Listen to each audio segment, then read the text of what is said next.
காற்றழுத்த தாழ்வு மண்டலம் காரணமாக நாகை மாவட்டத்தில் எடுக்கப்பட்டுள்ள முன்னெச்சரிக்கை நடவடிக்கைகள் தொடர்பான தகவல்களை தருகிறார் எமது செய்தியாளர் ஸ்ரீதர்.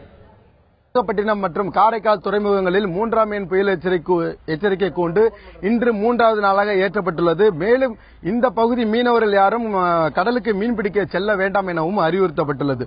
மேலும் நாகை மாவட்ட நிர்வாகம் மற்றும் மீன்வளத்துறை சார்பில் நாகப்பட்டினம் மாவட்டத்தில் உள்ள கோடியக்கரை முதல் பழையாறு வரை உள்ள மீனவர்கள் கடலுக்கு செல்ல வேண்டாம், ஆழ்கடலில் கடல் சீற்றம் மற்றும் கடல் கொந்தளிப்பு காணப்படும் என்பதால் மீனவர்கள் மீன் பிடிக்க வேண்டாம் எனவும் அறிவுறுத்தப்பட்டுள்ளது.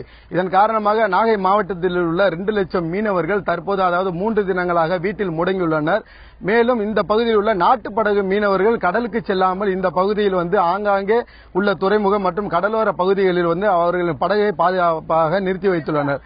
தொடர்ந்து அதாவது திருச்சி, தஞ்சை, திருவாரூர், நாகப்பட்டினம் மாவட்டத்தில் தொடர்ந்து டெல்டா மாவட்டங்களில் கடந்த 3 தினங்களாக மழை பெய்து வந்தது. இருந்தபோதும் நாகப்பட்டினத்தில் காலை முதல் இந்த சாரல் மழை என்பது தொடர்ந்து கொண்டுதான் இருக்கிறது. அந்த காட்சியை நம்ம இப்ப பார்க்கலாம். ஏன்னா தொடர்ந்து இந்த சாரல் மழை விடாமல் தொடர்ந்து கொண்டே இருக்கிறது. இதனால் இந்த பகுதியில் இயல்பு வாழ்க்கையில் சற்று பாதிப்பு ஏற்பட்டுள்ளது.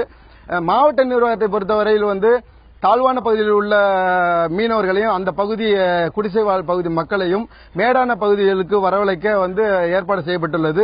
தொடர்ந்து இந்த பகுதியில் அதாவது புயல் பாதுகாப்பு மையம் மற்றும் சமுதாய கூடம், பள்ளிக்கூடங்களை திறந்து வைக்க மாவட்ட ஆட்சியர் உத்தரவிட்டுள்ளார். இந்த பகுதியில் மீனவர்கள் மீன்பிடிக்க செல்லவில்லை. இது குறித்து இந்த பகுதி மீனவர்களிடம் கேட்கிறோம். அதாவது தொடர்ந்து இந்த பகுதியில் இந்த கடல் காற்றோட சீற்றம் எப்படி இருக்கு, இந்த நிலை தொடர்ந்தா நீங்க மீன்பிடிக்க போக வாய்ப்பு இருக்கா இல்லையா?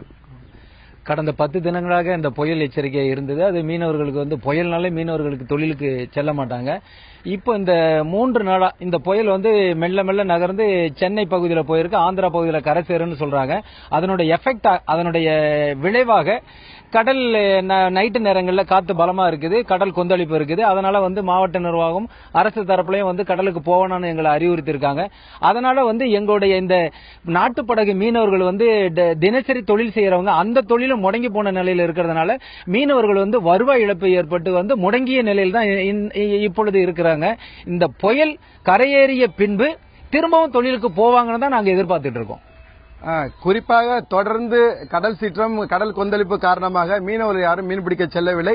புயல் கரையை கடந்த பின்னரே தற்போது இயல்பு வாழ்க்கை இங்கு சீரடைந்த பின்னரே மீண்டும் கடலுக்கு செல்ல உள்ளதாக இங்குள்ள மீனவர்கள் தெரிவித்திருக்கிறார்கள்.